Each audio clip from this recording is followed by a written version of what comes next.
Les élèves de la 6e année du cycle primaire, bonjour et bienvenue à une nouvelle leçon de français. C'est une leçon de production de l'écrit de l'unité 5. Le thème c'est la sécurité routière et le code de la route et la leçon est préparée par le professeur Essandi Mouledris.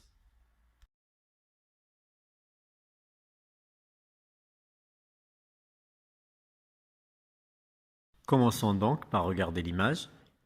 Il s'agit d'un agent de circulation qui a arrêté un automobiliste. Peut-être que l'automobiliste n'a pas respecté le code de la route, alors l'agent lui a adressé les conseils et les recommandations suivants. Respecter le code de la route et la signalisation. Garder les distances de sécurité pour pouvoir éviter les collisions. Modérez votre allure à l'approche d'un cycliste ou en cas d'intempérie.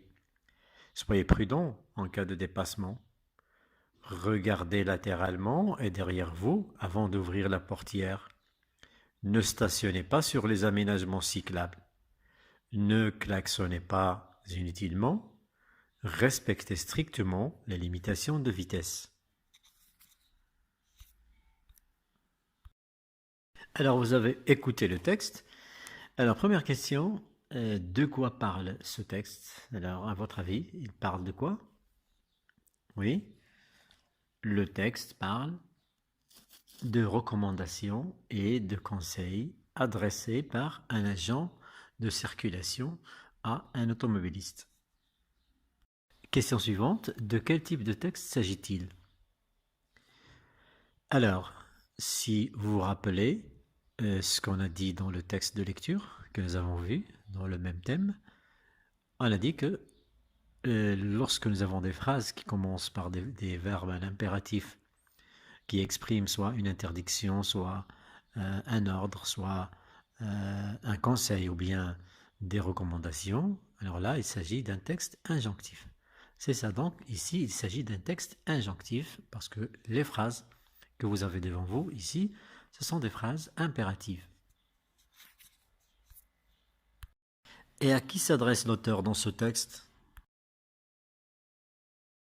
Et quel est le titre de ce texte? Alors, regardez bien. Oui, le titre est Conseils et recommandations pour les automobilistes. Et de combien de recommandations et de conseils est-il constitué? Oui, alors comptez. 1, 2, 3, 4, 5, 6, 7 et 8. Donc il est constitué de 8 conseils et recommandations. Maintenant, à vous d'écrire les verbes utilisés dans ce texte.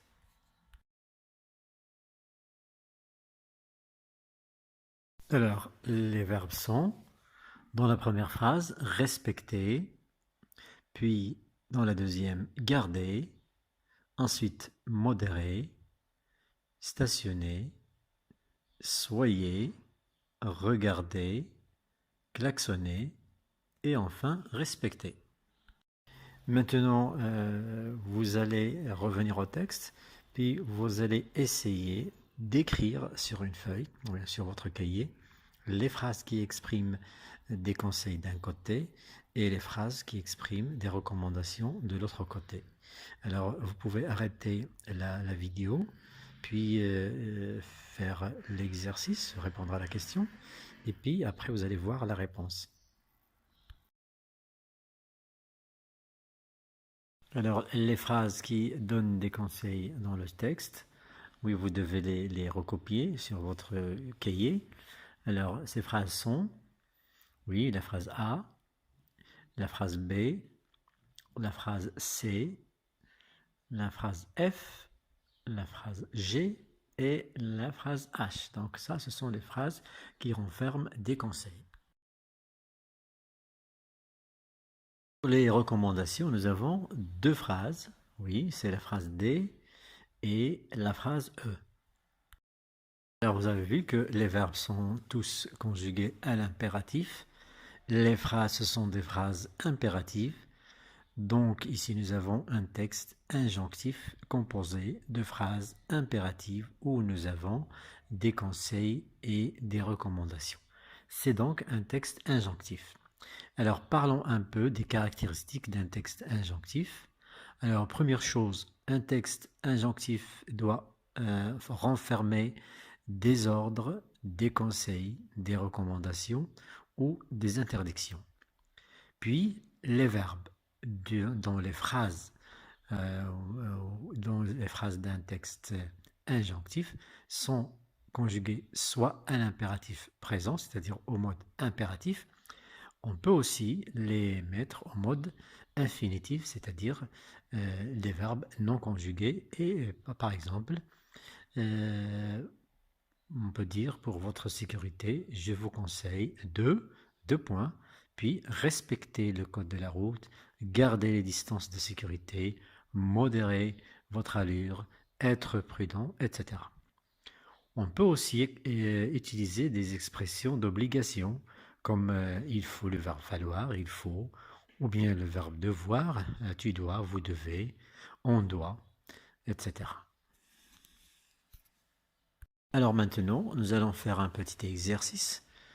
Vous allez compléter un texte, le texte suivant que vous avez devant les yeux, par les mots de la boîte à outils que vous avez à droite, en haut à droite. Alors, dans la boîte à mots, nous avons le mot véhicule, code, rouge, feu, route, porter, traverser, attendre, faux, à gauche, respecter, à droite, vert.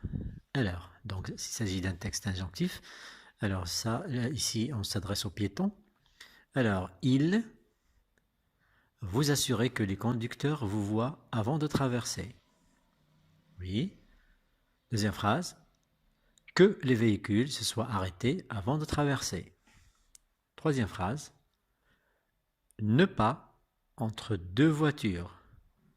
Quatrième phrase, traverser quand le passe au pour les véhicules.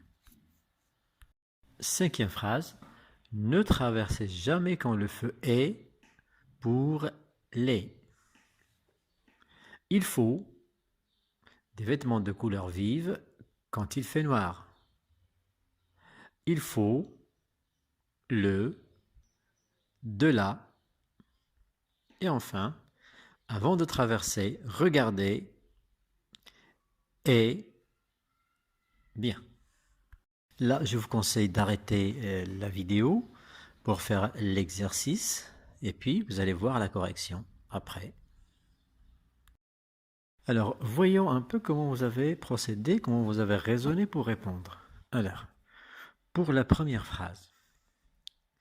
Alors, il vous assurait que les conducteurs vous voient avant de traverser. Bien.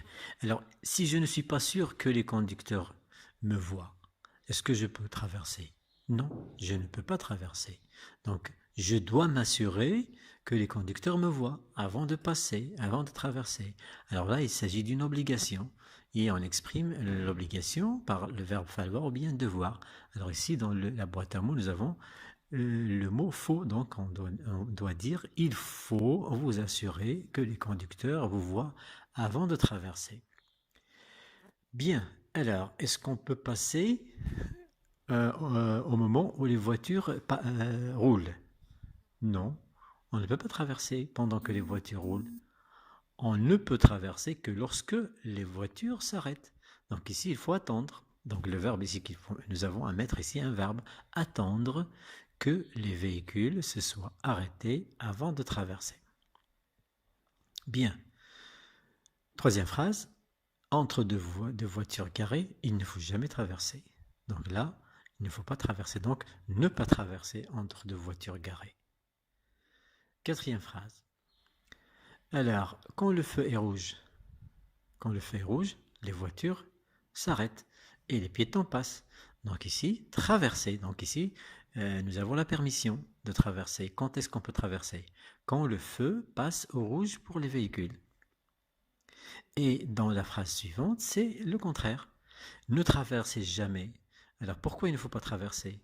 Parce que les voitures passent. Et quand est-ce que les voitures passent? quand le feu est vert. Donc ici, ne traversez jamais quand le feu est vert pour les véhicules. Là, nous avons une interdiction. Bien. Phrase suivante. Alors, si vous vous rappelez, dans le texte de lecture, nous avons dit que pendant la nuit, il ne faut pas porter des vêtements de couleur sombre. Pourquoi? Parce que les conducteurs ne peuvent pas vous voir lorsque vous portez des vêtements de couleur sombre. Alors, il faut porter des vêtements de couleur vive. Alors là, c'est une recommandation, il faut porter, alors en général après, ou bien toujours après, l'obligation avec le verbe falloir, quand il y a un verbe, c'est un verbe à l'infinitif. Donc ici, il faut porter des vêtements de couleur vive quand il fait noir. Phrase suivante, en général, c'est un message adressé à tout le monde. Il faut respecter le code de la route. Alors tout le monde doit respecter le code de la route. Et enfin, avant de traverser, il faut regarder, bien sûr, il faut regarder à gauche et à droite. Ça, il le faut, bien sûr, pour votre sécurité. Alors maintenant, à vous d'écrire un petit texte injonctif. Bien, alors vous allez prendre une feuille, un stylo et vous allez essayer d'écrire un petit texte injonctif en respectant la consigne suivante. Alors écoutez bien, ces jours-ci, tout le monde doit prendre des précautions pour éviter d'être contaminé par le virus du Covid-19. Bon, alors, en tant qu'élève, toi, tu dois rédiger un texte injonctif dans lequel tu donnes des conseils et des recommandations, des interdictions si tu veux, à tes camarades de classe pour éviter cette maladie mortelle. Alors, qu'est-ce que tu vas leur dire? Alors, tu rédiges un petit texte et quand tu auras fini, alors tu te réfères à la grille en dessous que tu vois là et tu vois bien si ta réponse est conforme à ce qu'il y a dans la grille. Alors, si tu as écrit le titre du texte, si tu as écrit le verbe à l'infinitif ou à l'impératif, ou bien si tu as employé des obligations, des expressions d'obligation. Alors, bien sûr, dans un texte injonctif, il faut qu'il y ait des conseils, des ordres, etc. Alors, et aussi, il faut respecter la ponctuation. Allez, au travail.